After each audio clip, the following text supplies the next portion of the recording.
முதல்ல இந்த பொம்மையை கொடு. திடீர்னு சிரிக்குது, பார்க்கவே பயமா இருக்குதுப்பா. ஐயோ எப்பா,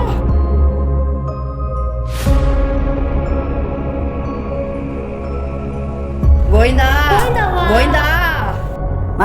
நைட் டைம்ல கோவிந்தா கோவிந்தான்னு கம்முன்னுறா. நானும் அந்த பொம்மை சிரிச்சதை நினைச்சு பயந்துனுங்கிறான். அத்தை பொம்மையில பேய் இருக்குதுன்னு தானே பயப்படுறீங்க, பேயே உங்களை பார்த்து பயந்துரும். அடி சேர்ப்பால நானே பயந்து போயிருக்கிறேன், நீ வேற வெறிய தின்னுக்கிறியா? கம்முன்னு பாரு அண்ணி. அதுல இருக்கிற பேட்டரி நான் கைட்டேன், ஆனா இவங்க அப்பவும் சிரிக்குதுன்றாங்க, அதான் புரியல. பேட்டரி இல்லாம எப்படி சிரிக்கும் லூஸ் அத்தை? கம்முன்னு படுக்கிறியா இல்லையா? நான் படுத்துறேன் அத்தை. சரிம்மா, நீ பயப்படாதம்மா. எதுக்கும் நாளைக்கு நான் போயிட்டு சாமியாரை கூப்பிட்டு வந்து ஒரு பூஜையை போட்டுற வேண்டியது தான். சரி, கம்முன்னு படுங்க எல்லாரும்.